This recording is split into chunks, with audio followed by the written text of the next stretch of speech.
के लिए 2-4 मिनट के लिए, तो आपको शर्म आएगी सुनकर कि आज पूरी दुनिया में सबसे ज्यादा सियासी एतबार से अगर किसी कौम को कमजोर माना गया है तो कोई और कौम नहीं, वो कौम मुस्लिम है। हम सियासी टूवर और सियासी अपाहिज बन के रह गए। पूरी दुनिया में सियासी तौर पर हमारी कोई शनाख्त नहीं, हमारी कोई पहचान नहीं, हमारा कोई वकार नहीं। पता नहीं किस बिचौलिए ने आके हमें समझाया कि सियासत अलग चीज है, इस्लाम अलग चीज है। जहां इस्लाम है वहां सियासत नहीं, जहां सियासत है वहां से इस्लाम को कोई मतलब नहीं। ये गलत कॉन्सेप्ट, गलत फिक्र हमारे दिमाग में बिठाकर हमारे जलसों से ये पैगामात बरसों से दिए जा रहे हैं। जलसा कराए हम, इश्तिहार में पैसे खर्च करें हम, और 2 जुमला उसमें लिखने से हम चुकते नहीं कि इस जलसे को सियासत हाजरा से कोई ताल्लुक नहीं। इतनी हमारी अक्लें मार दी गई कि हमारी हिम्मत तक नहीं, हमारा हौसला तक नहीं, हमारी जुर्रत तक नहीं कि हम अपने जलसे के इश्तिहार में एक जुमला लिखकर दुनिया को यह पैगाम दे सकें कि साहब हमारे जलसे को 100% सियासत से ताल्लुक है। हम ये कहने पर भी आमादा नहीं कि हमारा ताल्लुक मौजूदा सियासत से है, क्योंकि हमें सिखाया गया है कि हमारा ताल्लुक सियासत से नहीं। मैं पूछता हूं साहब, मैं आपसे पूछता हूं, सियासत किसे कहते हैं?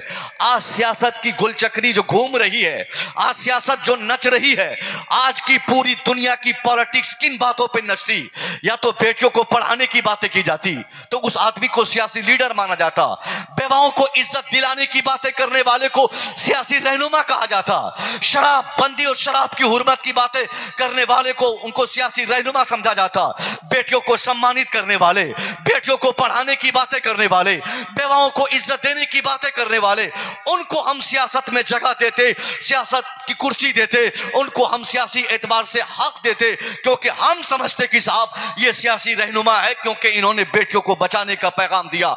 मैं आपका दामन पकड़ के आपसे इंसाफ चाहूंगा, अगर बेटियों को बचाने की बातें करने वाले सियासी रहनुमा हैं तो खुदा की कसम ये आपको कहने का हक है कि आप दुनिया को कह दें कि मेरे मुस्तफा से बड़ा सियासतदान पूरी दुनिया में कोई नहीं, क्योंकि सबसे पहले और सबसे ज्यादा मेरे मुस्तफा ने ही औरतों को बचाने का पैगाम दुनिया के सामने दिया था। अगर बेटियों की इज्जत करने वाले, बेटियों को पढ़ाने की बातें करने वाले, बेटियों के सम्मान में तहरीक छेड़ने वाले अगर लीडर बन सकते हैं, उनको लीडर कहा जा सकता है, तो पूरी दुनिया में सबसे बड़े लीडर का नाम मौसीन इंसानियत पैगंबर इस्लाम मोहम्मद अरबी की जात होगी। अगर शराबबंदी की बात करने वाले, शराब की हुर्मत को उजागर करने वाले, शराब और जुए को समाज से खत्म करने वाले, इंसानियत की मानवता की बातें करने वाले अगर सियासी रहनुमा समझे जाते हैं तो मेरे इस्लाम के पैगंबर से बड़े सियासी लीडर कोई नहीं।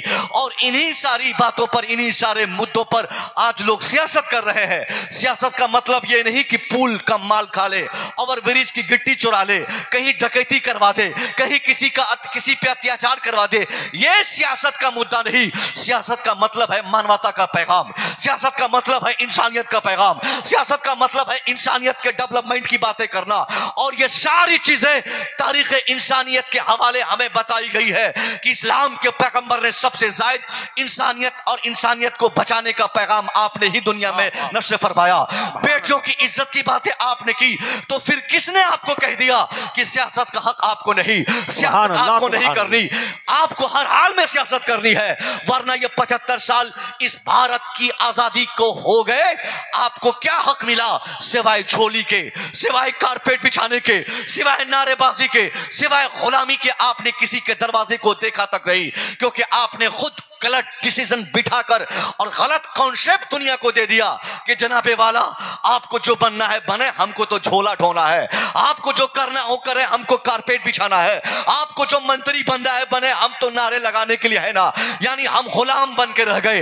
अगर हमने सियासत को अपनी जरूरत नहीं समझा, सियासत को इस्लाम का खास हिस्सा नहीं समझा, आने वाले 2-4-10 सालों में हमारे वजूद के खात्मे के लिए जो तहरीकें बन गई है, वो सारी तहरीक बैक वक्त एक्टिव होंगी और एक एक करके अभी हम सामना किए जा रहे हैं, हमारे सामने में हमारी वो लोग तहरीक चलाकर आ रहे हैं। मगर एक दिन आएगा मुश्तरका तौर पे सारे लोग मुतासिर होंगे और एक सांस में मुसलमान पूरी दुनिया के लिए नेस्त नाबूद होने के लिए तैयार हो जाएंगे।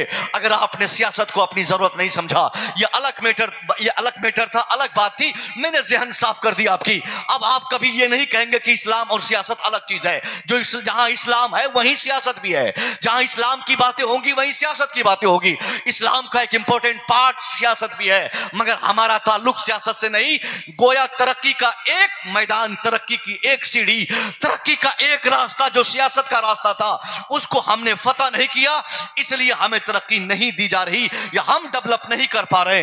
दूसरा बड़ा रास्ता तरक्की का क्या है? इत्तेहाद। इत्तेहाद की अगर बात की जाए, मैंने इमसाल जामिया शफिया मुबारकपुर के स्टेज से चंद मिनट मैंने इत्तेहाद के ताल्लुक से एक नई बात लोगों के सामने मैंने पेश की थी। बात याद आ रही है, मैं आपको सुनाना चाहता। आज अगर इत्तेहाद के तनाजुर में मुसलमानों को चेक किया जाए, मुसलमान पूरी दुनिया में 150 करोड़ की तादाद मुसलमानों की, 57 ममालिक मुसलमानों के, हर जिले, हर इलाके, हर खित्ते में इस्लाम के मानने वाले आपको मिल जाएंगे। ये जरूरी है, दुनिया जहां तक दुनिया है, जहां भी इंसान रहते हैं, वहां कुरान वाले, वहां आजान वाले, वहां मुस्तफा की बातें करने वाले, वहां नमाज वाले आपको मिलेंगे। हर हाल में आपको मिल जाएंगे। दुनिया का कोई हिस्सा नहीं जहां मुस्तफा की बात करने वाले नहीं, जहां अल्लाह एक है के नारे लगाने वाले नहीं। फिर भी आज हालात इतने खराब हो चुके, न कानपुर के चंद मुसलमान एक हो सके, न उत्तर प्रदेश के लाखों मुसलमान एक हो सके, न भारत के मुसलमान मजाजन एक हो सके, न दुनिया के किसी हिस्से के मुसलमान एक फिक्र के मुसलमान हो सके।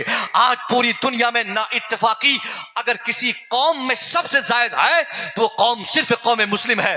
आज से 10-20 साल पहले बिरादरी, जात, इलाके, मुल्क के नाम पे हमने अपने समाज में इख्तलाफ देखे, इख्तलाफात किए, मगर लेटेस्ट 2-4-10 सालों में के अंदर, ये 5 साल के अंदर खास तौर पे हमारे यहाँ अब पीरों के नाम पे बंदूकें निकल रही है, पीरों के नाम पे तलवारें निकल रही है, खानकाहों के नाम पे भाले निकल रहे हैं। खानकाही निजाम और खानकाही लड़ाई का जो नित नए तरीके से हम जो नई सूरत हम देख रहे हैं, ये बड़ा घातक है इस्लामिक समाज को तबाह करने के लिए।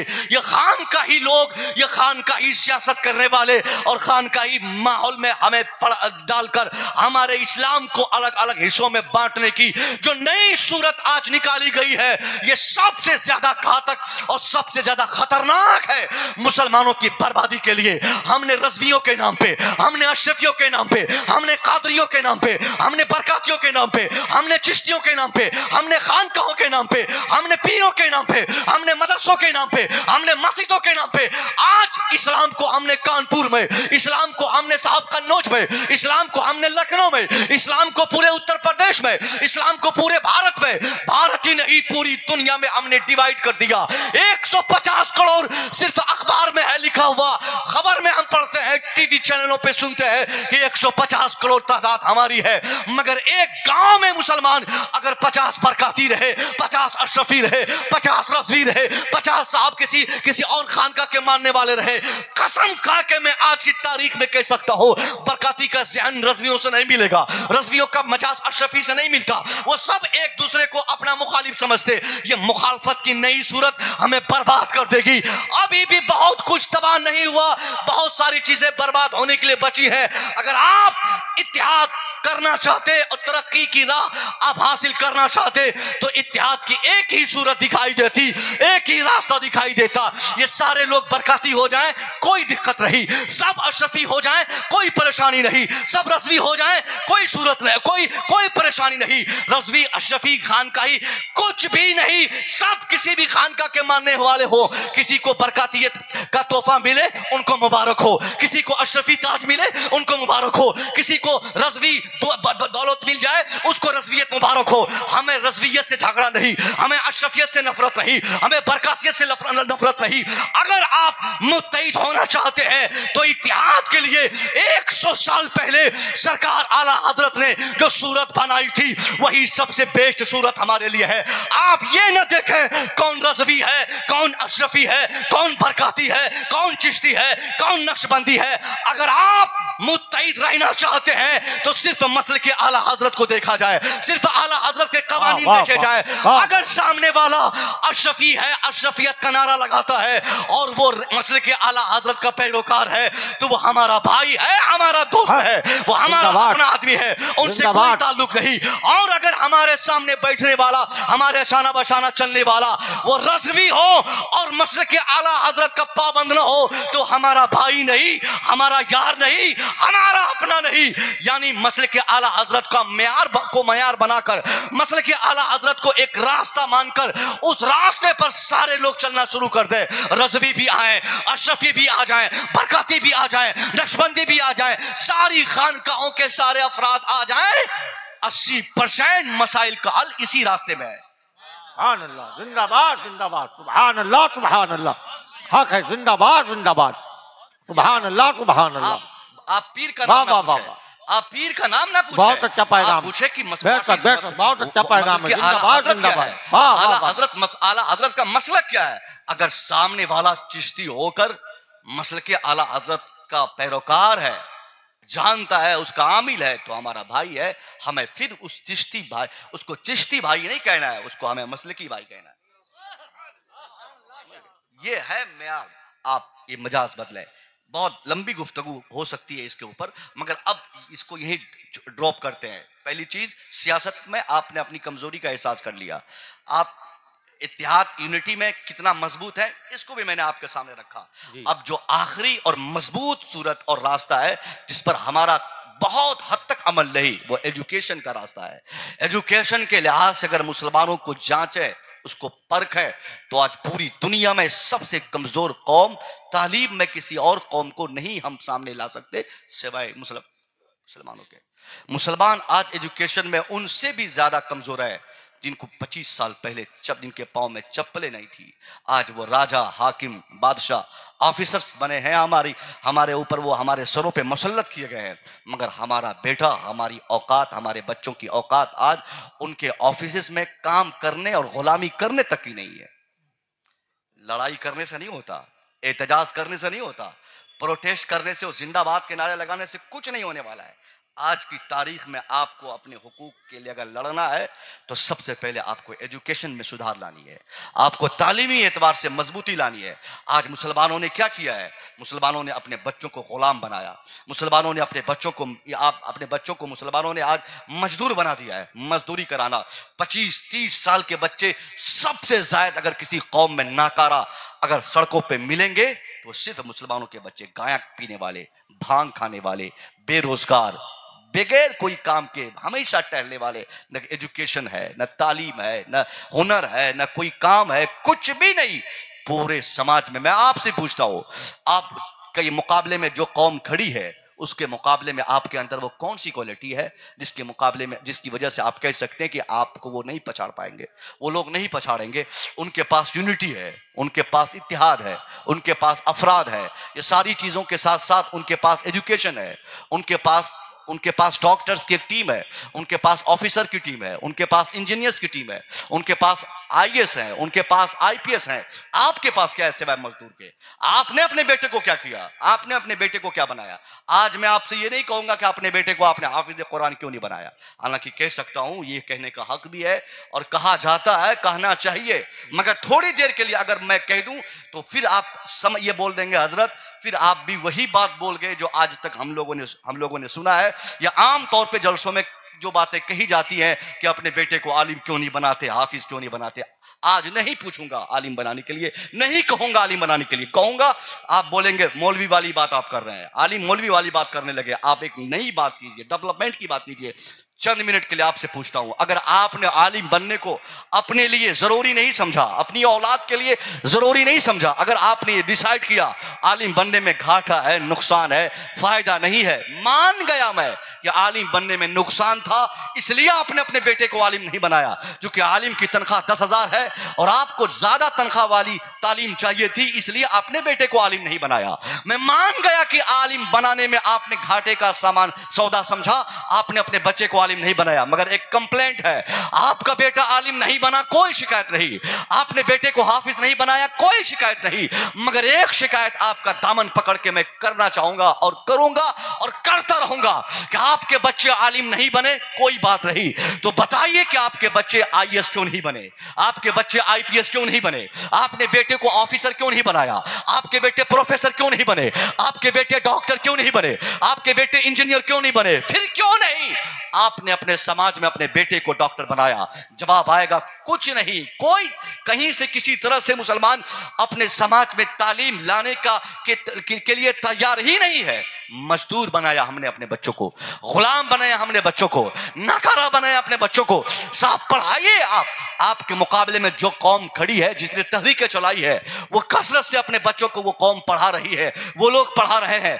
आज हर ऑफिस में उनके बच्चे आज डेवलपमेंट की बातें वो करते, उस पर अमल करते। उसका बेटा इंजीनियर बनता, उसका बेटा आईएएस बनता, उसका बेटा आईपीएस बनता है, उसका बेटा एडवोकेट बनता, उसका बेटा बड़े बड़े ऑफिसेस में काम करता। आपके बच्चे उन ऑफिसेस में गुलामी करने के लिए, झाड़ू लगाने के लिए भी नहीं है। वहां पे जहां कवानीन बनते हैं, जहां पे कवानीन लिखे जाते हैं, जहां से कवानीन के ऐलानात होते हैं, उस ऑफिस में आपने कितने बच्चों को भेजे हैं? कितना बेटा आपका वकील है, जरा बताइए।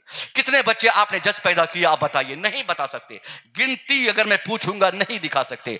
2024 की बात करूं, मैट्रिकुलेशन यानी 10th क्लास एग्जाम जब का रिजल्ट उत्तर प्रदेश में आया, 10th में 10 बच्चे अगर पूरे उत्तर प्रदेश में टॉप किए, उन 10 बच्चों में से कौन सा बच्चा है जो आपके समाज का है? कोई एक का नाम बताइए मुझे, एक बताइए। इस पूरी आबादी में 50,000 रुपया मैं दूंगा अगर मुसलमान कहेगा हजरत वो 10 बच्चे जो टॉपर थे, उन 10 में एक टॉपर मेरा बेटा था। कोई बता दे। नहीं बता सकते। 50 बच्चों में नहीं दिखा सकते, 100 में नहीं दिखा सकते, 1000 में भी आप नहीं मिलेंगे। फिर किस बुनियाद पे आपको डेवलप चाहिए? फिर किस बुनियाद पे आपको तरक्की चाहिए? दुनिया ने जिस तरक्की के लिए जिन चीजों को जरूरी समझा, आपका ताल्लुक उस मैदान से है ही नहीं, आपके लोग वहां है ही नहीं। आपने बेटे को वकील तो बनाया नहीं, आपके बेटे काबिल बने नहीं। और अफसोस उस कौम की तालीम की मैं बात कर रहा हूं, जिस कौम ने पूरी दुनिया को सबसे पहले और सबसे ज्यादा तालीम के ताल्लुक से एक्टिव किया। सबसे पहले हमने दुनिया को इल्म का एहसास दिलाया, सबसे ज्यादा दुनिया को पढ़ने का पैगाम हमने दिया। सबसे पहले और सबसे ज्यादा दुनिया में इल्म के इंपोर्टेंस पर मेरे मुस्तफा ने गुफ्तगू फरमाई। आपने जंगे बदर के ताल्लुक से सुना होगा। सिर्फ इतनी सी बातें आपको मालूम है। जंगे बदर जान रहे हैं ना? जान रहे हैं आप? सिर्फ इतना जान रहे होंगे कि जंगे बदर में हम 313 थे, सामने 1000 थे, हम जीत गए। बस, ना तो इससे ज्यादा हम बता पाते, ना आप इससे ज्यादा सुनने की ख्वाहिश रखते। सिर्फ इतनी बात, वाहवाही शुरू, नारे शुरू। नहीं साहब, जंगे बदर की कामयाबी यहीं तक महदूद ना थी कि हम 313 और सामने 1000 हम कामयाब हो गए। ये सच है कि हम 313 थे, ये भी सच है कि हम 1000 के मुकाबले में भूखे थे, ये भी सच है कि हमारे पास खाने के अशिया कम थे, उनके पास जायद थे, ये भी सच है कि हमारे पास वेपन्स नहीं थे, सामने वालों के सामने 1000 के मुकाबले में हथियार, घोड़े, सवारियां सब कुछ थी। मगर अल्लाह ने कामयाब मुझे फरमाया। मगर ये कामयाबी के बाद जो सबसे बड़ा पैगाम था वो यहीं तक महदूद नहीं। मुसलमानों ने जिन दुश्मनों को पकड़ा था, अपनी जेलों में डाला था, उनको जेलों में बंद करने के बाद उन सारे कैदियों की जब एक फहरिस्त, एक इंडेक्स बनाई गई और उस फहरिस्त को मुस्तफा की बारगाह में मुसलमानों ने पेश किया। हुजूर, ये जेलर है, ये कैदी है, इनको हम लोगों ने कैद खानों में बंद किया है। लोगों ने मुस्तफा करीम से मशवरा करना चाहा, हुजूर इन जेल खानों में, हमारी जेलों में बंद इन लोगों के साथ क्या मामलात किए जाए? इन लोगों ने हमारे ऊपर अत्याचार किए, किसी ने हमारे हाथ काटे, किसी ने हमारी गर्दन उड़ाने की बातें की, किसी ने इस्लाम के वजूद के खात्मे की तहरीकें चलाई थी। अब इन दुश्मनों के साथ क्या बर्ताव किया जाए?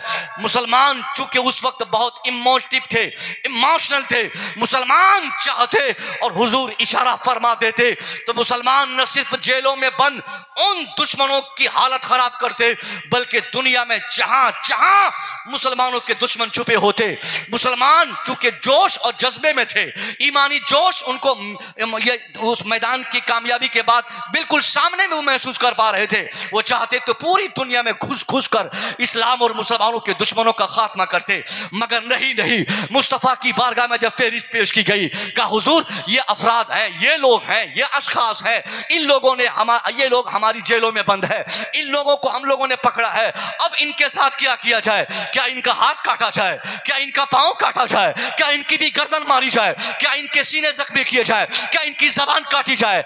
मुस्तफा करीम के पास सारी अथॉरिटी, सारे अख्तियारात होने के बाद भी आपने ये नहीं कहा हाँ इनकी गर्दन मार दो, इनका हाथ काट दो, इनकी जबान काट दो, इनका पांव काटो, इनको भी उल्टा लटकाओ। आप चाहते तो कह सकते थे उल्टा लटका कर इनकी चमड़ी निकाल लो। आप कहते आपके दीवाने 1 मिनट में सारे दुश्मनों की गर्दनें मारकर उल्टा लटका कर सड़ा गला कर तबाह बर्बाद कर देते, कोई रोकने और मना करने वाला नहीं होता।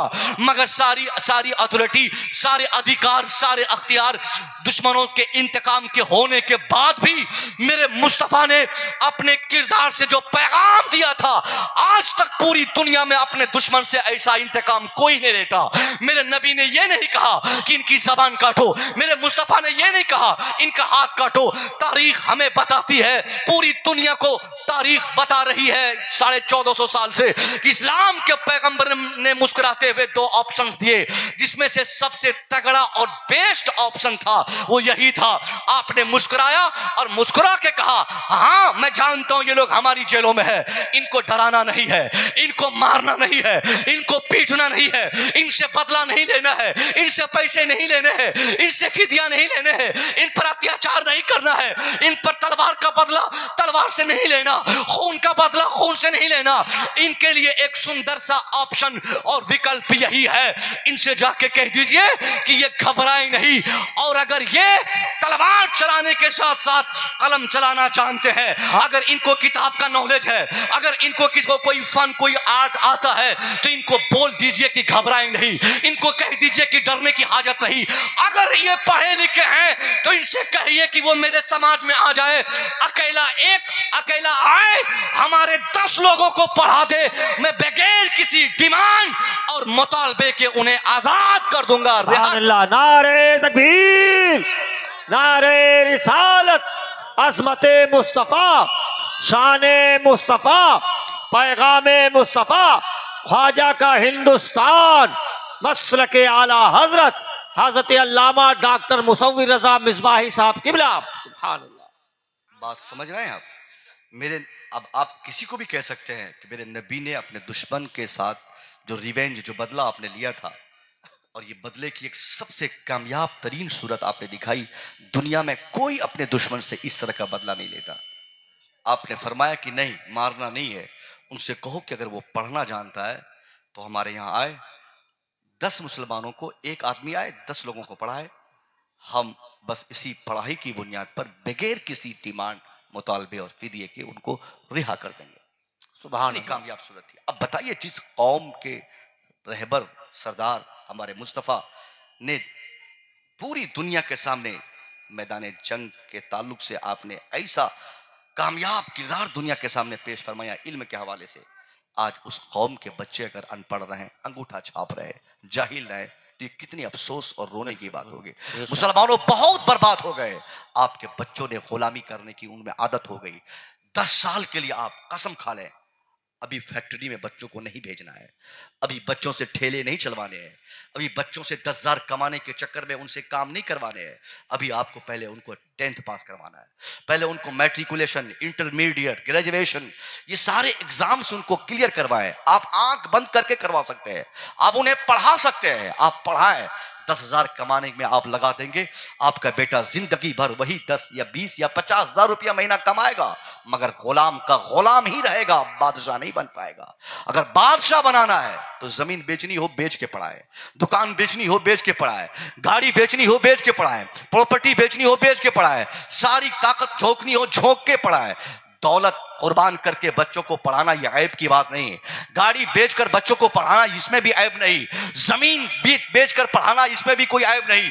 ऐब की बात तब है कि आप बॉस कहे जाते बेटा अंगूठा छाप है। ऐब की बात यह कि आप फैक्ट्री के मालिक है बेटा जाहिल है, यह ऐब की बात है। ऐब की बात यह है कि आपके पास 50 लाख की गाड़ी है, आपका बेटा जाहिल रह गया, आपका बेटा ऑफिसर नहीं बना, आपने बेटे को डॉक्टर नहीं बनाया, यह ऐब की बात है। इसमें ऐब नहीं कि आपने सब कुछ कुर्बान करके बच्चों को पढ़ाया।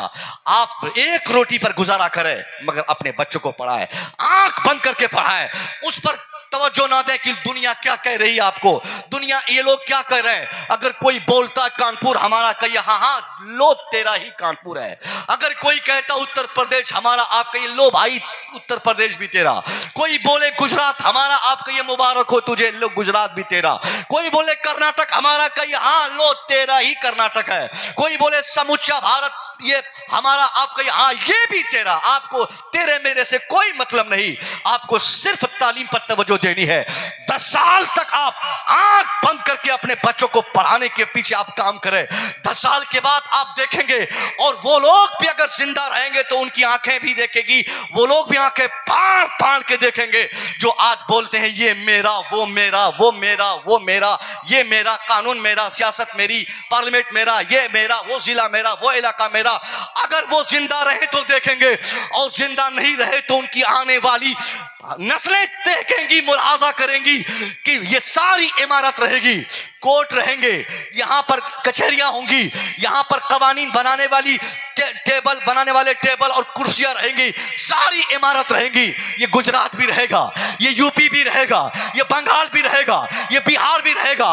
मगर सारे लोग क्या देखेंगे कि हर जगह की कुर्सी पर, हर ऑफिस में, हर टेबल पर बैठकर कलम चलाने वाला कोई और नहीं, वो आपका बेटा होगा। सुभान अल्लाह, सुभान अल्लाह, जिंदाबाद जिंदाबाद, सुभान अल्लाह, सुभान अल्लाह, सुभान अल्लाह, सुभान अल्लाह। आपके बच्चे जब तक उनकी कुर्सी पर कब बैठेंगे नहीं, कब्जा तो नहीं कह सकते, बैठेंगे नहीं, तब तक सब।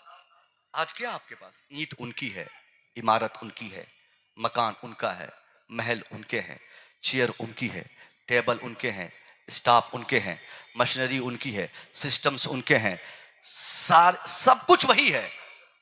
आप वहां के क्या हैं? आप क्या हैं? आपको पानी के लिए भी लोगों ने मुंतखब नहीं किया है कि चलो पानी उन्हीं पिलाना तुम।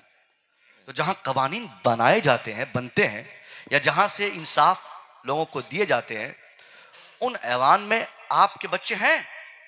नहीं है, नहीं है तो झेलिए। 20% आप हैं तो या आप एहसास कमतरी का शिकार ना हो कि आप 20%। बहुत अच्छा पैगाम भाई, जिंदाबाद जिंदाबाद, सुभान अल्लाह। 20% का मतलब समझते हैं? बहुत अच्छा पैगाम। क्या 20% का मतलब हुआ? हमेशा रोना रोते हैं आप लोग, हजरत हम कम है, हम कम है। पूरी दुनिया में अमली एतबार से सबसे ज्यादा जिस कौम के पास अफराद है तो वो कौम सिर्फ हम ही है। पूरी दुनिया में अमल के एतबार से सबसे बड़ी तादाद हमारी है। 20% कोई कम नहीं। 20 का मतलब होता है 100 में 20 हम, 80 कोई और। 100 में 20 हम तो हर जगह हो ना। कबाब की दुकान पे सिर्फ ना मिले हम 20, जुए के अड्डों पे ना मिले हम हर मैदान में 20 अपने लोगों को तलाशें। अगर कहीं 100 डॉक्टर्स हों तो 20 हमारे होने चाहिए, कहीं 100 ऑफिसर्स हों तो 20 हमारे होने चाहिए, कहीं 100 इंजीनियर्स हो तो 20 हमारे होने चाहिए, अगर कहीं 100 ऑफिसर्स हो तो आईएएस हो तो 20 हमारे होने चाहिए, 100 आईपीएस हो तो 20 हमारे होने चाहिए। ये 20% का मतलब होता है। यहां कितने परसेंट हम हैं तालीम में? 2%। ऑफिसर्स रैंक में 1 से 2%, और वो भी ऐसे ऐसे लोग हैं जिनको इस्लाम से कोई ताल्लुक ही नहीं है, सिर्फ नाम मुसलमानों का है। मजहबी एतबार से कोई मतलब बता नहीं सकता कि मुसलमान है जब तक वो नाम ने बताया ना मेरा नाम असलम है, अफजल है। न दाढ़ी है, न टोपी है, न कपड़े हैं, न नमाज है, न रोजे हैं, कुछ नहीं है। हमारे वो 2% लोग जो कामयाब हो रहे हैं। हमें इसी फील्ड पे काम करना है कि अपने बच्चों को हमें आंख बंद करके पढ़ाना है। ये तालीम नहीं देंगे बच्चा आपका अपाहिज हो जाएगा। सारी दौलत को आग लगाने के लिए उनकी जहालत काफी होगी। अगर आपने अपने बच्चों के लिए बैंक बैलेंस बनाए, गाड़ियां खरीदी, कंपनी खोले, फैक्ट्रियां खोली, आप मर जाएंगे। आपकी मौत के बाद शराब पीने के बहाने ये बच्चे सारी चीजें बेच देंगे। और हो रहा है ऐसा ना। सबसे ज्यादा पियक्कड़ हमारे बच्चे, सबसे ज्यादा नशेड़ी हमारे बच्चे। क्यों? एक वजह तो ये कि उनके पास तालीम नहीं, दूसरी वजह यह कि उनके पास कोई काम भी नहीं है, न काम है न तालीम है। नशा खाने वाले, पॉकेट मारने वाले, सब गयेड़ी नशेड़ी भंगेड़ी सब हम लोग हो गए ना। अफसोस होता है ये कहते हुए कि जिस कौम ने पूरी दुनिया को शराब से आजादी दिलाने के लिए सबसे बड़ा काम किया और सबसे बड़ी भूमिका निभाई, आज उस कौम के बच्चे सबसे ज्यादा नशे में। शाम होते ही बगैर नशे की नींद नहीं आती। तौबा करो, आप तौबा करो। आने वाली नस्लें तबाह बर्बाद हो जाएंगी अगर आपने इस पे कंट्रोल नहीं किया। और कितने बेवकूफ लोग हैं वो जिनके बच्चे नशे खाते और बाप टकटकी बांध के देखता रहता। आपको मालूम है ना कि आपका बेटा ताड़ी पीता है, आपको मालूम है बेटा नशा करता है, आपके बच्चे को नशा से आजाद करने के लिए मौलवी साहब घर पे नहीं जाएंगे या कोई पुलिस आपके घर दरवाजे पे तैनात नहीं होगी कि आपके बेटे को नशे से आजादी दिलाई जाए। ये सारा काम आपको करना होगा। बच्चा ताड़ी पी के आता, बच्चा नशा खा के आता, 12 बजे रात तक मुसलमानों के बच्चे चौक चौराहे पे घूमते, और जैसे 12 बजे के बाद आएगा मां दरवाजा खोल देगी, बाप बोल देगा बेटा खाना खा ले। अब आज 12 बजे रात में आया है, कल वो 1 बजे रात में आएगा, परसों कोई बड़ा घटना करके आएगा, फिर आपको पुलिस हथकड़ी बांध के ले जाएगी जेल। इससे पहले कि आप बदनाम हो जाएं जमाने में, आप अपने बच्चों की तालीम और बेहतर तरबियत की भी फिक्र करें। तालीम ही काफी नहीं है। मुसलमानों में आज की तारीख में तरबियत की बहुत ज्यादा जरूरत है मुसलमान बच्चों को। आज हमारी बच्चियां यहां बैठी हुई हैं, सुनो मेरी बेटियां, आज हमारी बच्चियां, इनकी तरबियत कौन करेगी? ये मुजफ्फरनगर उत्तर प्रदेश, ए लड़के, ए भागो यहां से, निकलो निकलो यहां से निकलो। देखिए मुजफ्फरनगर उत्तर प्रदेश आपके, आज से 2 महीना पहले एक खबर मैंने पढ़ी थी, यूट्यूब के हवाले से भी देखने को मिली वो खबर। 50 बच्चियों को पुलिस ने जेल में डाला, 50 लड़कियों को। वो लड़कियां जो कॉलेज जाती थी, जो स्कूल जाती थी, ट्यूशन के लिए घर छोड़ती थी, अब उसी बहाने से जब वो रास्ते जाती लेकिन ट्यूशन नहीं जाती, स्कूल नहीं पहुंचती, कॉलेज नहीं पहुंचती, तो कहां रहती? बीच में अपने फ्रेंड्स के साथ होटल में चाय पीती, टाइम स्पेंड करती। पुलिस ने बहुत दिनों से ताकुब किया, बिलाखिर कामयाबी पुलिस को मिली। और जब पुलिस ने उन सब के नाम, मजहब के नाम जब बताया तो मुझे हैरत है, ये कहते हुए मुझे शर्म आती है कि 50 बच्चियां जो जेलों में बंद की गई, 50 बच्चियों में 49 बच्चियां कोई और मजहब की नहीं, सिर्फ मुसलमानों की बेटियां थी। अब यूट्यूब में जाके देखिए, सिर्फ 1.5 से 2 महीने की बात है। इतने गिर चुके हम। कहां हैं आप?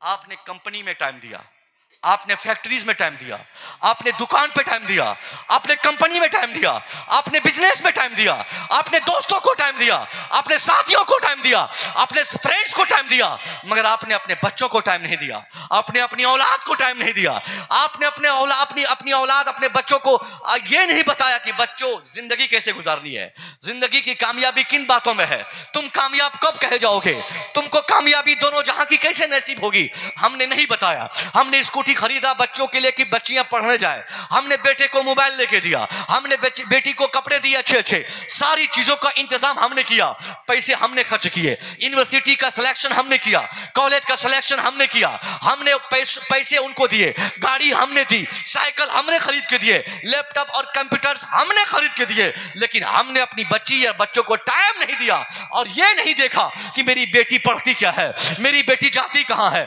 मेरी बच्ची आती कहां से है, मेरा बेटा करता क्या है। इन्हीं सारी कमियों की बुनियाद पर आज मुस्लिम माशरे में तबाही आ गई।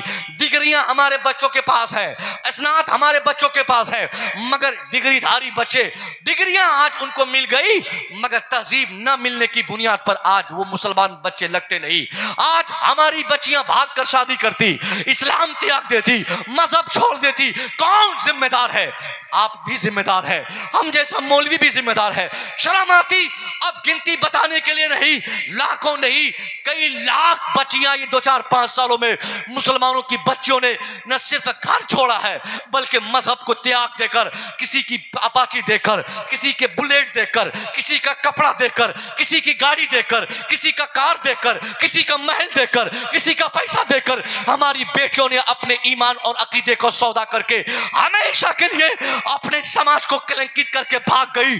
अगर एक बेटी हमारे समाज से भाग जाए पूरे समाज की नाक कटती है। क्या कर रहे हैं आप कहां सोए हैं? 50-50 लाख रुपया आप चंदा मस्जिद के नाम पे, मदरसे के नाम पे, जलसे के नाम पे दे दे, 10-10 लाख के जलसे करा दे साहब, पूरे समाज में हीरे जवाहरात के महल बना दे। अगर एक बेटी ईमान से हाथ धो ले तो ये पूरे हीरे जवाहरात के महलात ये सारे काफूर हैं उसके सामने। हमारी बेटी भाग गई, ईमान उसका छिन गया, हमारी बेटी तबाह हो गई। इससे पहले कि हर घर में यह शिकायत हो, हर घर में यह बीमारी आ जाए, हम एक्टिव हो जाए, हम नजर दौड़ाने लगे। आप बड़े भाई हैं, आपकी जिम्मेदारी, आप बाप हैं, आपकी जिम्मेदारी, आप मां हैं, आपकी जिम्मेदारी। वो कौन सी मां है जो मां चाह ले कि मेरी बेटी बिगड़ेगी नहीं फिर भी बेटी बिगड़ जाए? ऐसा नहीं हो सकता। यहां तो ऐसी भी कंप्लेंट है कि मां के साथ बिस्तर पर, एक बेडशीट पर, एक तकिया पर, एक रूम में बेटी सोई है और 12-1 बजे रात तक बेटी भुन भुन भुन करके बातें करती। उस मां को सारी खबर है, एक ही ब्लैंकेट में दोनों सोई है, मां को पता है कहीं बात हो रही है, मगर मां मना नहीं करती। 10 साल के बाद जब बेटी बड़ी होगी, जब भाग के शादी कर लेगी, तब दौड़ते हुए उसकी मां मौलवी साहब को तलाशते हुए फिरे घूमेगी इधर उधर, मौलवी साहब तावीज दीजिए, बेटी भाग गई, मिल नहीं रही है। अब वो कंप्लेंट लिखाएगी कि अपहरण का केस बनता है। अरे नादान इंसान, जब तुझे अपनी बेटी को, जब इस्लाह उसकी करनी थी, तेरे कान बंद थे, आंख तेरी अंधी थी, तेरी अक्लें मार दी गई थी। और अब जब बेटी होशियार हो गई, उसने कानूनन अधिकार पाकर कहीं भी मजहब त्याग कर शादी की, तो अब तावीज से सुधारना चाहता है, नहीं सुधरेगी। अभी एक बेटी भागी है, सबकी बेटी भागेगी। इससे पहले मेरी माओ में हाथ जोड़ के कहता, आप अपनी बेटी के हाथ से सबसे पहले मोबाइल छीन गए। अभी कोडरमा ये झारखंड से 1 महीना पहले की खबर है। हम लोग पहले बोलते थे दीन सिखाइए बेटी को, दीन सिखाइए बेटी को, नमाज की आदत लगाइए, नमाज पढ़ेगी बेटी, ऐसा नहीं करेगी। मगर वहां क्या खबर वहां से आई? नमाज पढ़ने वाली बेटी भाग गई। बाज़ाब्ता 7.5 तक मदरसे की तालीम याफ्ता बरेली शरीफ से कई बच्चियां आलिमा करने के बाद, आलिम बनने के बाद अभी रिसेंटली जेल गई। क्या वजह रही होगी? आलिमा बेटी है, कुरान पढ़ी है, हदीस पढ़ी है, नमाज पढ़ती है, मगर फिर भी मतलब की शादी, मर्जी की शादी, ईमान बेचकर शादी करने का क्या मतलब है? जब इसके पीछे आप तहकीक करेंगे, रिसर्च करेंगे, तो एक बात समझ में आएगी, उस बाप की कम अकली, उस बाप और उस गार्जियन की कम अकली, कजफिक्री कि उसने बेटी को सारी चीजें दी, घर अच्छा दिया, मकान अच्छा दिया, स्कूल अच्छे दिए, कॉलेजेस अच्छे दिए, कपड़े अच्छे दिए, स्कूटी दिया, सब कुछ दिया, मगर उन सारी चीजों के साथ साथ 10th में पढ़ने वाली बेटी को 15,000 का मोबाइल भी पकड़ा दिया। ये बेवकूफी देखिए। या आपकी बेटी मोबाइल चलाकर अच्छी होगी? नहीं हो सकती, गारंटी से नहीं हो सकती। मौलवी साहब की बेटी भी नहीं हो सकती। मोबाइल आजाद करने का सबसे बड़ा हथियार है जी। जेल में बंद जो बच्चे हैं, जो लोग हैं, उनको अगर आप कहिए कि तेरी सजा 5 साल बढ़ा दी जाती है, तो बोलेंगे वो कि भाई इसके बदले में हमें क्या दोगे? और आप कहिएगा कि साहब 5 साल की सजा हुई है, 10 साल की सजा होगी, क्या चाहते हो? वो सबसे पहली चीज जो मांगेगा ना, वही मांगेगा वाईफाई फैसिलिटी और एंड्रॉइड मोबाइल। अगर जेल में मोबाइल और वाईफाई या सिम मिल जाए, 5 साल की सजा और दे दें, क्या दिक्कत है? सब कनेक्टेड है, सबके सबसे बातें होंगी, वीडियोस, गेम्स वगैरह सब कुछ खेलेंगे, पूरी दुनिया उनकी मुट्ठी में होगी, फिर कोई प्रॉब्लम नहीं। तो आपको अंदाजा लगाना चाहिए कि जेलों में क्यों मना किया जाता है, क्योंकि एक मोबाइल ही जेल जैसी मजबूत दीवार को तड़पा सकने पर, वो मोबाइल रास्ता बताने पर कामयाब है और बता सकता है, तो इसलिए मना किया जाता है। तो आप अपनी बच्चियों को क्यों 10th में मोबाइल देते हैं? क्यों आपने मोबाइल दिया है? क्या मतलब है? तालीम नहीं, गलत गलत। किसी की बच्ची अगर पढ़ना चाहती है, 99% बच्चियां 10 दिन के अंदर यूट्यूब से पढ़ते पढ़ते फेसबुक अकाउंट उसके नाम पे होगा, व्हाट्सएप चलाएगी, और वो क्या बोलते नकीब साहब, माशाल्लाह हजरत को सब मालूम है। मैं तो आपको देखकर ये नहीं महसूस कर रहा था, स्नैपचैट। अब बताइए ये सब पता नहीं क्या क्या है। उन सारी चीजों की दुनिया में आपकी बच्ची जब घूमेगी तो वो नहीं भागेगी तो कौन भागेगी? आपको लगता कि बेटी घर में अकेली है, नहीं, वो अकेली नहीं है। आपके घर में चटनी बन रही है ना, उसकी भी खबर दूसरे को है। हा? अगर आपके घर में कोई मेहमान आया है, उसकी खबर दूसरे को है। आप घर में, आपके घर में क्या पक रहे हैं, कौन कहां जा रहा है, क्या पका रहा है, क्या घर में आ रहा है, सब खबर गैरों को है। और आप बोलते हैं कि हजरत हम तो मोटा दरवाजा लगाए हैं, ग्रिल बहुत मोटा लगवाया है, दीवार बहुत मोटी बनाया है, 5 तल्ले पे बेटी को रखते हैं, 50 तल्ले पे रख दें, मोबाइल जो दिया भाग जाएगी वो। सही बात। भाग, अगर नहीं भी भागेगी तो उनके नाजायज ताल्लुकात दूसरों से होंगे ही होंगे, जो शरीय एतबार से जायज नहीं वही नाजायज। मतलब नाजायज ताल्लुकात मतलब गैर महरम से कनेक्शन, उनसे बातें करना, चाहे मोबाइल पे ही क्यों नहीं बातें हो, हराम है, हराम। इस्लाम ने क्या ज़हन दिया, मन रा मिनकुम मुनकरन फलयुगय्यिरहु बियदी, anyone who sees any types of disease in your society, he must change that evil by the power of his hand। सरकार फरमाते हैं कि जब भी समाज में तुझे कहीं भी कोई बुराई तू देखो तो उस बुराई के खात्मे के लिए तुझे चाहिए कि तुम अपने हाथ की कुव्वत का इस्तेमाल करो। क्यों नहीं मारते अपने बच्चों को, क्यों नहीं पीटते? और पहली गलती तो माफ करने के लिए है ही नहीं। लोग बोलते छोड़ दीजिए पहली बार है, अब से नहीं करेगा। नहीं बेटा, पहली शाम शराब पीकर घर आ जाए, जूता निकाल के 50 जूते पहले तो बगैर गिने में मारिए, उसके बाद फिर गिनती शुरू कीजिए। एक रात आप मारिएगा, पहली रात जोरदार तरीके से, बेटी जैसे छत पे किसी से बातें करे, मां को अधिकार इस्लाम ने दिया है, बाल पकड़ के जितनी जोर से हो 2-4 चप्पल उसी वक्त मारे कि तेरी शादी हुई नहीं, किससे तू बात कर रही है, कौन है ये लड़का। आप एक रात मारिए, जिंदगी भर जब तक बेटी आपके घर में रहेगी, न बेटी कभी मोबाइल टच करेगी, न बेटा कभी नशे करेगा।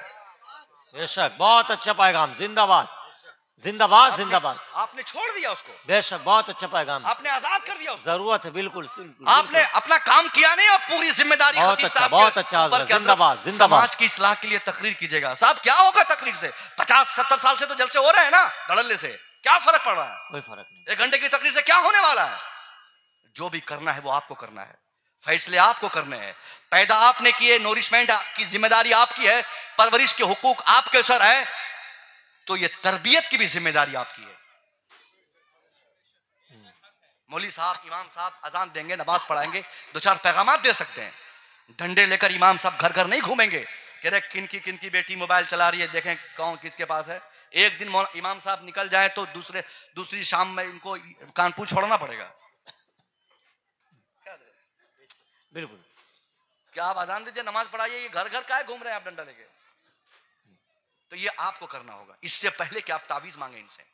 तावीज से कुछ नहीं होने वाला। अक्सर लोग बोलते हैं हजरत देखिए ना, मेरा बेटा बिगड़ गया, किसी के बहकावे में आ गया, किसी ने कुछ खिला दिया, उसका दिमाग को डाइवर्ट कर दिया, बेटी बह गई, दिमाग डाइवर्ट हो गया। साहब तावीज से अगर किसी का दिमाग डाइवर्ट होता तो 3 लोग तो हमारी समझ में भी है और हमारे निशाने में भी है हिंदुस्तान में। बिल्कुल नहीं कहते, हम लोग कर देते ना, कहां कुछ हो रहा है। सही बात। हम तो कश्मीर से ये जाफरान मंगाते, लोकल में लेते भी नहीं, वहां से जाफरान मंगा के तावीज लिखते, और बढ़िया से बैठकर कई महीने की इबादत करके तब तावीज लिखते, क्योंकि उन तीनों का दिमाग डाइवर्ट करना बहुत जरूरी है। लेकिन नहीं करते। तो आपको समझना चाहिए कि जिनसे हम लोग परेशान हैं, उनका दिमाग हम लोग आज तक डाइवर्ट नहीं कर सके, जगह पे नहीं ला सके, तो आपके बच्चे का दिमाग कैसे जगह पे लाएंगे?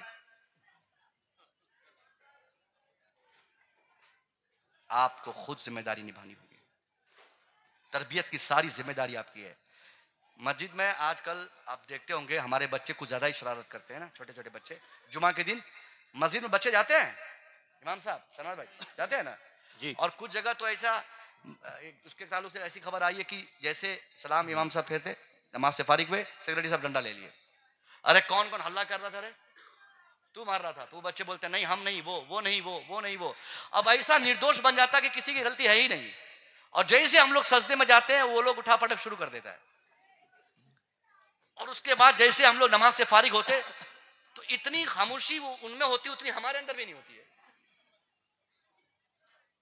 तो एक बात बताऊं इसी तनाजुर में, इमाम गजाली फरमाते कि जिस कौम या जिस इलाके की मस्जिद या जिस समाज की मस्जिद के पीछे से शोर शराबा की आवाज ना आए, उस गांव वाले को अपने मुस्तकबिल के ताल्लुक से फिक्र करनी चाहिए कि मेरा मुस्तकबिल अब खराब हो रहा है। इसलिए बच्चों को कभी मारना नहीं चाहिए मस्जिद में। लेकिन पूछना ये चाहता हूं कि बच्चों को जुमा के बारे में बताता कौन है? ये 7 साल का बच्चा मस्जिद कैसे चला जाता है? कहीं से भी पता चल जाए कि आज जुमा है, आज जुमा है, तो बच्चे क्या करते हैं? 11 बजे से उसकी तैयारी करते हैं। अगर आप भूल जाए तो आपको याद दिलाते हैं, पापा आज जुमा है ना, आज हमें मस्जिद जाना है। अगर आप सख्ती से मना करेंगे कि नहीं जाना है, वो कहीं से भी, अगर मस्जिद के बगल में घर है तो गली से हाफ पैंट पहन के मस्जिद भाग जाएगा। वो सोचने की बात है, क्यों मना करने पर भी क्यों नहीं मानता? क्योंकि आप हमेशा से आपने जुमा का एहतमाम किया है, इसलिए बच्चे जुमा पढ़ने जाते हैं। सोचना है आपको कि जब आप सिर्फ जुमा पढ़ते तो आपके बच्चे मना करने पर भी नहीं मानते, और उसी एहतमाम के साथ अगर आप फजर के लिए, जोहर के लिए, असर के लिए, मगरिब के लिए, इशा के लिए, 5 वक्त की नमाज के लिए अगर पाबंदी से आप मस्जिद जाए तो 5 टाइम 7-8 साल की उम्र होते होते आपका बच्चा 5 वक्त नमाजी बन जाएगा। इसी को तरबियत बोलते हैं। सुभान अल्लाह। तरबियत कोई चैप्टर नहीं है, कि कोई किताब नहीं कि 10 पेजेस पढ़ लिए जाए, पढ़ा दिए जाए या बता दिए जाए तो आपको तरबियत का पूरा इल्म हो जाएगा। तरबियत आपकी पूरी जिंदगी बच्चे के लिए तरबियत है, आपकी पूरी लाइफ आपके बच्चों के लिए तरबियत की लाइफ है। आप अपने बच्चों की तरबियत देना चाहते हैं तो खुद से दें, किसी के सहारे से नहीं। आप खुद ईमानदार बने, आप खुद अच्छा बने, आप खुद बेहतर बने, आप खुद ऐसा एक्टिव रहे, ऐसा किरदार और ऐसा व्यवहार पेश करें कि आपके बच्चे आपकी दुनिया देखकर अपनी दुनिया बनाने में कामयाब हो जाए। बेशक, वाह वाह वाह। आप अगर नशेड़ी बनेंगे, बच्चा भी नशा करेगा। वो माँ बाप जो डंडे के सहारे अपने बच्चे को नमाजी बनाना चाहते, वो कतई नमाजी बनाने में कामयाब नहीं होंगे। हमारे अशरफिया में, इसमें मिसबाई साहब लोग हैं ना, हमारे साथी हैं हजरत, माशाल्लाह।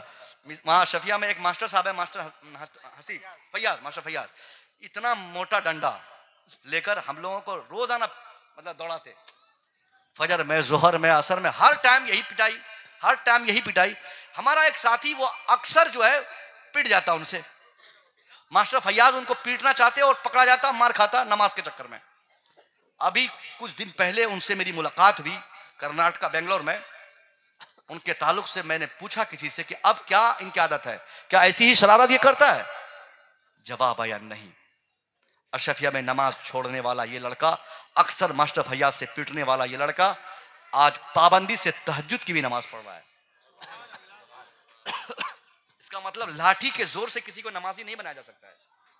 तरबियत ऐसी हो, तरबियत ऐसी दें अपने बच्चों की कि आपके बच्चे खुद ब खुद नमाजी बन जाए, खुद ब खुद इबादत गुजार बन जाए। ये समाज बर्बाद हो गया, हमारा माशरा तबाह हो गया, बहुत ज्यादा तबाही हमारे माशरे में आ चुकी है।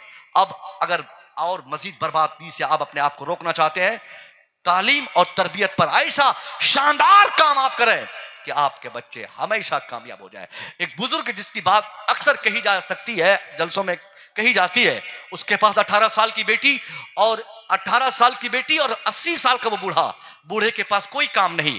बेटी परेशान हो गई, बाप पर प्रेशर डाली, अब्बा जाइए मार्केट काम कीजिए, काम नहीं करेंगे तो क्या पकाऊंगी, क्या खाऊंगी। इत्तेफाकन 3 दिन हो गए, उस बेटी ने भी कुछ नहीं खाया, उस बाप ने भी कुछ नहीं खाया। अब बेटी महल्ले से जो रोटी पानी आते, बेटी खा ली, बाप खा लिया।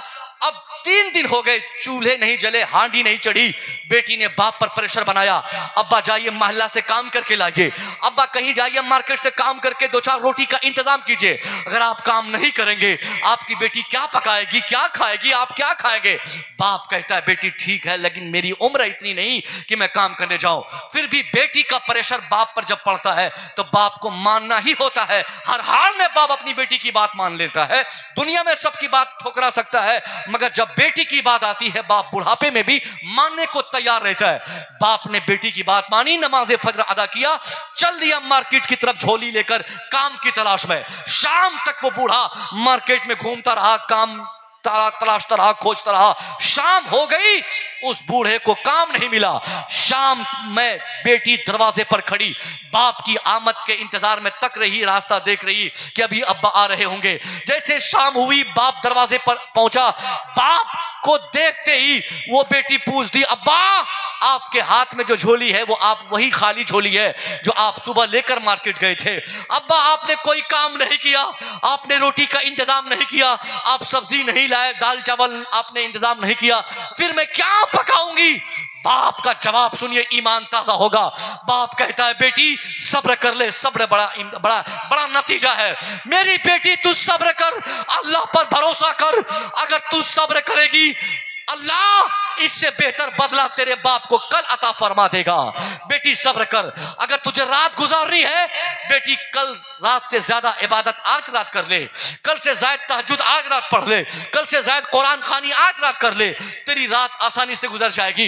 इतनी मजबूरी, बाप भूखा बेटी भूखी, अगर ये हालात हमारे यहाँ रहे तो हम लोग सिरे से इनकार कर देंगे कि भूखे पेट नमाज पढ़ा नहीं जाता, हमने शहरी का इंतजाम हमारे यहाँ नहीं तो हम कैसे रोजा रखेंगे। मामूली सी बीमारी हो जाए, अभी रमजान आने वाला है ना, मामूली सी बीमारी हो, किसी को थोड़ा सा शुगर हो, थोड़ा सा ब्लड प्रेशर हो, थोड़ी सी प्रॉब्लम हो जाए पेट में, दवाई लेके घूमेगा, इमाम साहब को दिखाएगा, इमाम साहब दिखे ना गैस का प्रॉब्लम है, एसिडिटी है मुझे, मैं तो डायबिटिक पेशेंट हूं, मैं कहां कुछ मानता हूं, रोजा नहीं रख पाता हूं, पान खाएगा, सिगरेट पिएगा, बीड़ी पिएगा, सिगरेट पिएगा, होटल में खाना खाएगा, बस वही दवाई दिखाता फिरेगा कि मैं एसिडिटी का शिकार हूं। यानी थोड़ी बहुत प्रॉब्लम हो जाए हम इबादत से जी चुरा लेते हैं, मुंह मोड़ लेते हैं। मगर वो नमाजी बाप और नमाजी बेटी जो 3 दिन से दोनों भूखे हैं, बाप ने ये नहीं कहा बेटी नमाज छोड़ दे, बाप ने और नमाज का प्रेशर बनाया, कहा बेटी कल से ज़ायद तहज्जुद आज रात पढ़, कल से ज़ायद कुरान आज रात पढ़, कल से ज़ायद तस्बीहात आज रात पढ़, बेटी तेरी रात आसानी से गुजर जाएगी। दूसरी सुबह भी बाप नमाज फजर के बाद जैसे नमाज से फारिग हुआ, बेटी झोला पकड़ाई, बोली अब्बा जाइए मार्केट काम के लिए। दूसरी सुबह भी मार्केट गया, शाम तक मार्केट में रहा, काम नहीं मिला, वापस नाकाम होके घर लौटा है। फिर बेटी ने वही सवाल किया, बाप ने नमाज की तलकीन की। लगातार 3 दिन तक एक बूढ़ा 80 साल का मार्केट घूमता रहा, काम तलाशता रहा, नाकाम वापस लौटता रहा, खाली झोली लाता रहा, बेटी सवाल करती रही, बाप जवाब देता रहा। बिलाखिर चौथी सुबह बेटी ने आखिरी फैसला लेते हुए ये अपने बाप को कहा, अब्बा ये लास्ट अल्टीमेटम है, ये लास्ट चांस है, अब अगर आपने काम नहीं किया, आपने सब्जी और दाल चावल का इंतजाम नहीं किया तो आपकी बेटी गलत कदम उठा लेगी, कोई गलत हरकत करने पर मजबूर होगी। बाप फिर चौथी सुबह मार्केट गया, शाम तक घूमता रहा, नाकाम मार्केट की भीड़ भाड़ से वापस जब घर आया है, बेटी क्या देखती है, बाप धीरे धीरे घर लौट रहा है।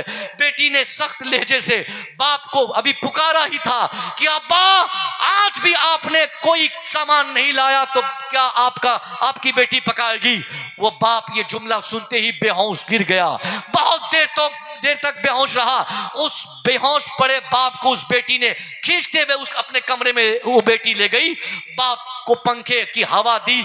उसके बाद जब बाप होश में आया, अब क्या था, पूरी रात बेटी बेदार रही, सोचती रही कहां से सब्जी आए, कहां से दाल आए, कहां से चावल आए, कहां से साहब अनाज आए। अब वो बेटी रास्ता तलाशती रही।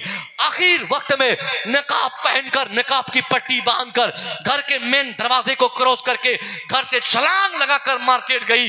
नीयत और इरादे में यह है कि मैं मार्केट जाऊंगी, वहां अपने दुपट्टे को खोलूंगी, अपना हुस्न दिखाऊंगी, अपना चेहरा दिखाऊंगी, मार्केट के सदर दरवाजे पर खड़ी होकर लोगों के बीच में लोगों को अपने हुस्न की दावत दूंगी। 2-4 तो उन हजारों में ऐसे होंगे जो मेरा चेहरा देखकर मेरे करीब आएंगे और मैं बदले में 2-4 पैसे उनसे मांग लूंगी। उन्हीं पैसों से मैं रोटियां खरीद कर मजबूर बाप को भी खिलाऊंगी और अपने भूखे पेट को भी दूंगी। इसी इरादे से नमाजी बाप की बेटी, इबादत गुजार बाप की बेटी, साइमुत्तार बाप की बेटी, आबिद शबे जिंदादार की बेटी, वो नमाजी की बेटी जब भागती है, भागकर मार्केट जाती है, इधर अजान फजर की आवाज जैसे ही बूढ़े के कानों तक पहुंची, बूढ़ा जैसे उठा, देखता क्या है, बेटी घर पे है नहीं। बाप पूरे घर में तलाशी लिया, बेटी ना मिली, महल्ले में खोजा, बेटी ना मिली। वापस रोता हुआ बूढ़ा 80 साल का अपने उसी कमरे में दाखिल हुआ जहां वो हमेशा नमाज पढ़ता था, जहां से वो कुरान पढ़ के अल्लाह को याद करता। उसी कमरे में दाखिल हुआ, अपनी पेशानी को सजदे में रखा और अल्लाह से मुतालबा किया, ए अल्लाह मुझे तूने गरीब बनाया, मुझे अपनी गुर्बत पे फख्र है, मगर इस गरीब को इसकी गुर्बत में तूने 18 साल की एक जवान बेटी की दौलत से भी सरफराज फरमाया था। मगर ए मेरे रब, रब, मेरी बेटी पता नहीं आज कहां चली गई।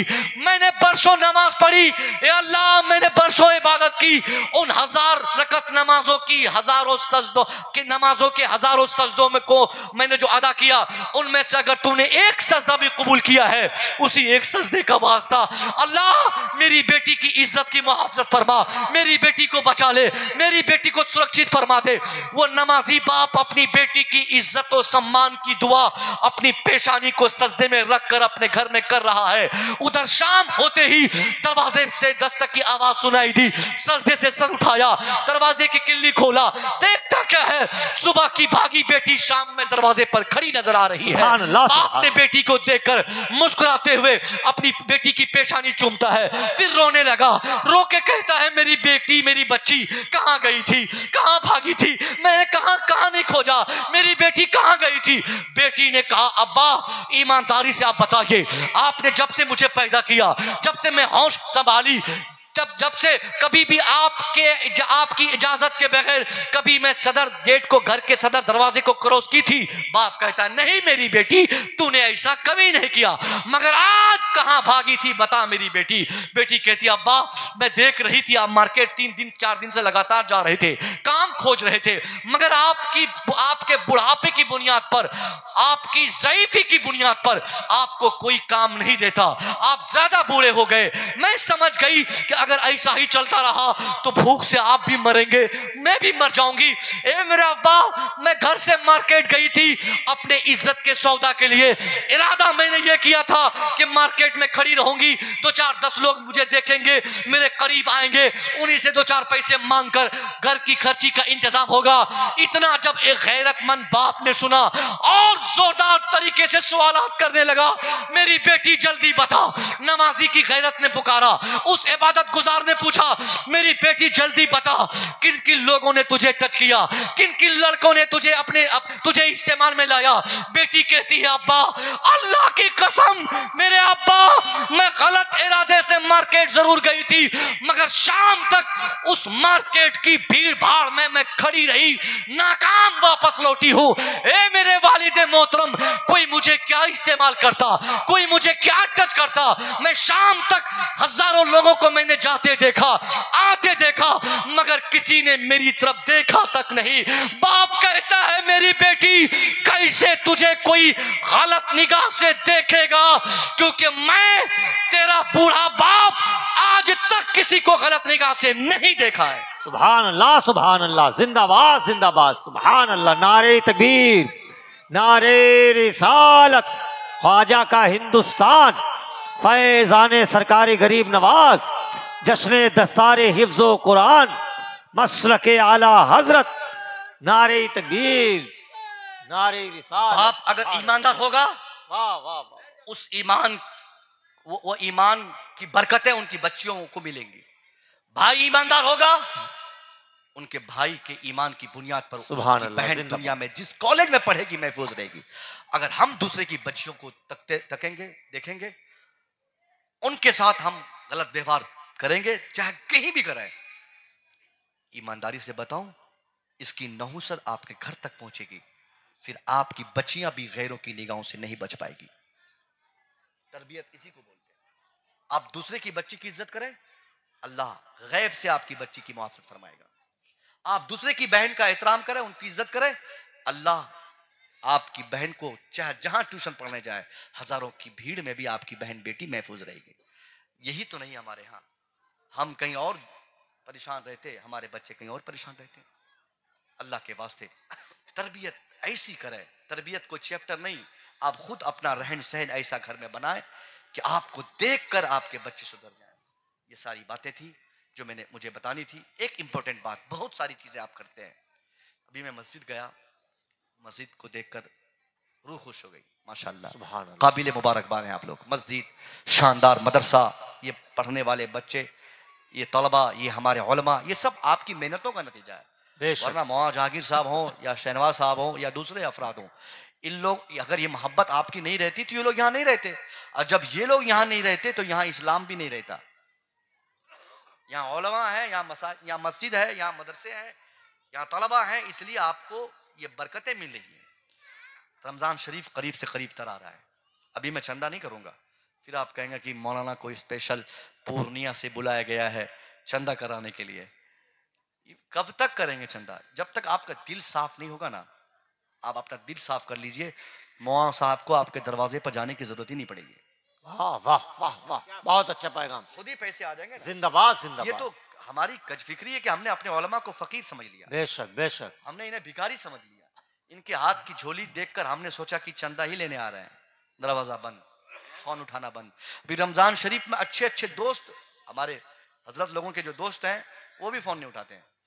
अरे पैसा मांग रहा है, चंदा काट रहा है, चंदा मांग रहा है। साहब ये इनकी मेहरबानी है कि कम से कम चंदा करके अभी तक इन्होंने अजान नमाज बचा रखी है,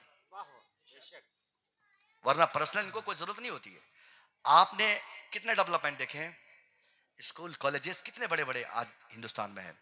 हमारी सारी कुव्वत, सारी मशीनरी, सारा सिस्टम स्कूल बचाने पे है। मगर स्कूल ने आपको क्या दिया है? कॉलेज ने आपको क्या दिया है? हुकूमत का ताउन कॉलेजेस के लिए, हुकूमत की कुव्वत सारी स्कूल कॉलेजेस यूनिवर्सिटी के लिए, वहां की सारी मौरात, सारी फैसिलिटीज गवर्नमेंट की स्कूल कॉलेजेस के लिए। तो स्कूल के लिए जब सारी कुव्वतें हुकूमत की तरफ से हासिल है, तो स्कूल की क्या कुर्बानी है? कोई कुर्बानी है? होना तो ये चाहिए था कि हमारा हर बच्चा पढ़ा लिखा होता, समाज में हर तरफ डॉक्टर और इंजीनियर नजर आते। मगर नहीं, हमारे मदरसे को कुछ नहीं मिलता, सिर्फ वही 10, 20, 50, 100, 500 मांग मांग कर हमारे उलमा ने ये 1450 साल से मेहनतें करके आज तक मीनारों की इज्जतें बचाई है। और आप इनको सपोर्ट नहीं करेंगे तो किनको करेंगे? स्कूल तरक्की क्यों करते हैं? क्योंकि आपके बच्चों के एडमिशन पैसे लिए जाते हैं। 1 लाख रुपया हजरत एडमिशन के नाम पे मांगा जाता है। जी 5000 रुपया किताब। अभी मेरा बेटा, उसके ताल्लुक से हेडमास्टर ने फोन किया कि सर, एलकेजी में मेरा बेटा पढ़ता है, छोटा सा है, बोला 5000 रुपया किताब का भेज दीजिए। मैं डर गया भाई, मेरे वाली साहब तो 5000 रुपया देकर मुझे भेजते थे पढ़ने के लिए। तो फिर जब 1 साल के बाद मैं वापस घर जाता तो अब्बा बोलते वो 5000 जो दिए थे वो सब खत्म हो गए। गलत है हजरत, बोलते थे। अगर 2000 देते थे तो हम लोग कुर्बानी की छुट्टी में जाते, तो अब्बा बोलते कि 2000 तो ईद के मौके से दिया था, सब खत्म कर दिया। और यहाँ मेरे बच्चे की किताब के लिए मास्टर साहब कह रहे हैं कि 5000 लगेंगे। तो मैंने कहा कि नहीं, अभी फोन पे नहीं भेजूंगा, मैं आता हूं, देखता हूं कि वो किताब कौन सी धातु की बनी है,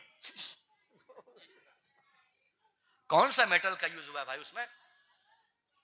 कॉपर है, पीतल है, तांबा है, सोना है, चांदी है, आखिर क्या है जो 5000 5 किताब का मांग रहा है वो। मैं जब गया तो मुझे बहुत हैरत हुई देखकर। एक किताब, जो सबसे पहली किताब मैंने इंग्लिश की जब निकाली, उसमें पहले पेज पर एक बड़ा सा सेब और small letter capital FPPLE, page खत्म। दूसरा पेज गया तो मैंने बिल्ली देखा, समझ गए। उसके बाद बल्ला देखा, किसी में बंदर देखा, यहां तक के कुत्ता भी था। हजरत, जेवड़ा, छाता, क्या होगा ये सब चीज से? छाता लेके क्या करेंगे हम? 26 पन्ने, एक कवर पेज, आगे पीछे, बुक खत्म, दाम 1300 उसी किताब का। 1300 रुपया एक बुक का आमतौर पे हम स्कूल में दे देते। अगर हमारे हजरत इन हाफिज कुरान को पढ़ाने के लिए पूरे साल में उस घर वाले से भी कह दे कि आपके बच्चे के लिए 1300 रुपया फीस है, देना होगा, तो वो आंख फाड़ फाड़ के इनको देखेंगे।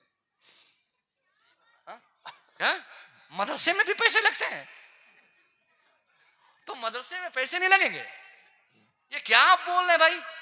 कुरान पढ़ने वालों क्या हवा पी के रहेंगे? इनको भी फैसिलिटेट करना। आज अमीरों के बच्चे स्कूल में पढ़ते, मदरसे में क्यों नहीं पढ़ते हैं? क्योंकि मदरसों की सूरत खराब कर दी उन्हें। मदरसों में एसी नहीं, स्कूल में एसी है। मदरसों में टाइल्स नहीं, स्कूल में टाइल्स हैं। मदरसों में वो दुनियावी फैसिलिटीज नहीं, ये लिफ्ट नहीं, उसके लिए बस नहीं, सारी फैसिलिटीज वहां है, इसलिए अमीरों के बच्चे स्कूल चले गए। अगर हम मदरसों को भी फैसिलिटेट करें, यहाँ भी एसी लगा दें, यहाँ भी पंखे लगा दें, यहाँ भी वॉशिंग मशीन से कपड़े धुलवा दें, यहाँ के लिए बस का इंतजाम कर दें, यहाँ भी टाइल्स लगा दें, यहाँ की इमारत भी सही करें, यहाँ भी अच्छे असातिज़ा का सिलेक्शन करें, अच्छी तनख्वाह पे असातिज़ा हम रखें, अल्लाह की कसम कोई अमीर भी जानकर भी अपने बच्चे को स्कूल में नहीं पढ़ाएगा। इसी पर पैगाम देने से नहीं होता है कि मदरसों से जोड़िए बच्चों को कुरान पढ़ाइए। क्यों पढ़ाएंगे कुरान बच्चों को अमीर? उसका बाप करोड़पति है, वो नहीं पढ़ाएगा अपने बेटे को ऐसे इदारे में जहां पर 200 बच्चों पे एक बाथरूम है। उनके बच्चों ने कभी नन एसी रूम में सोया नहीं। आज मदरसे में मच्छर कटाने के लिए वो क्यों रहेगा? नहीं पढ़ाएगा वो। अगर आप चाहते हैं ईमान की हलावत आपके पास है तो आपको पहले मदरसे को स्कूल की तर्ज पे बनाना होगा, तब जाकर अमीरों से कहना होगा कि साहब स्कूल ना भेजकर मेरे मदरसे में भेजे ताकि आपके बच्चे को कुरान भी पढ़ाया जाए और दुनिया भी पढ़ाया जाए। वाह वाह वाह वाह। हम मदरसा बेहतर करते नहीं, सिर्फ पैगाम देते हैं, इसलिए लोग अमल नहीं कर पाते। मदरसा आप खूबसूरत बनाए। मदरसा खूबसूरत कब बनेगा? जब आपका भरपूर ताउन होगा, आप कोऑपरेट करेंगे। जाती पैसे ज़कात के सारे से मदरसा चलता है। लानत है हमारी सोच पर। और आप लोगों से हाथ जोड़ के कहूंगा, हम लोग भी क्यों समझाते हैं इनको ज़कात के लिए? मत जाइए इनके पास, मत मांगिए इनसे ज़कात के पैसे। हम लोग इनसे ज़कात के पैसे मांगते हैं, ये लोग समझते हैं कि ये सब लोग ज़कात के खा के ही पड़े हैं। ज़कात मदरसे में दे सकते हैं, देना जरूरी नहीं है। मदरसे में आपका जाती पैसा लगे। मुस्तफा की बात जहां पढ़ाई जाए, जहां कुरान पढ़ाया जाए, उनको हम ज़कात के सहारे छोड़ दें कि ज़कात की रकम आएगी तो बच्चे पढ़ेंगे। नहीं, जाती पैसे दें। ज़कात दे दे रेलवे स्टेशन के बगल में भीख मांगने वालों को जाके। आपकी प्रॉपर्टी से 50,000 रुपया आप लाके दें। अगर आप नहीं देंगे और ये उलमा इरादा बदल लेंगे, मालूम है फिर क्या होगा? ये अपनी ऑफिस में बैठ जाएंगे रसीद लेकर, अगर आप इनको पैसे नहीं देंगे तो, और ये ऐलान कर देंगे, एक फहरिस्त बनाएंगे, जनाजे के नाम पे 50,000, निकाह के नाम पे 50,000, कुरान खानी के नाम पे 50,000, मिलाद के नाम पे 50,000। फिर क्या होगा? 50,000 आपके पास नहीं होंगे तो जनाजे पढ़ाने वाले कहां से आप लाएंगे? इससे पहले कि ये मजबूर हो जाए ये सब करने पर, आप खुद ज़कात भी देना हो तो, मगर जाती कमाई से हर साल 5-10 हजार रुपया आप मदरसों को डोनेट करें ताकि मदरसा मजबूत हो। और मदरसे की मजबूती के साथ साथ मस्जिद का खास ख्याल आप रखें। आप मोहब्बत पेश करेंगे। 2 तल्ला आपने बनाया, तीसरे तल्ले का जो बचा हुआ काम है रमजान के आखिर तक या रमजान के बाद तक अगर चंदा सही से हो गया, कंप्लीट होगा इंशाअल्लाह। ये आपसे मैं मोहब्बत की गुजारिश करता हूं, आप जरूर पेश करेंगे इंशाअल्लाह। आप भी जिंदा रहेंगे, हम भी आबाद रहेंगे, आप भी आबाद रहेंगे। अगर हम लोग सही रहें तो दुनिया में कोई हमें बिगाड़ नहीं सकता। वाह दवाना अल्हम्दुलिल्लाह।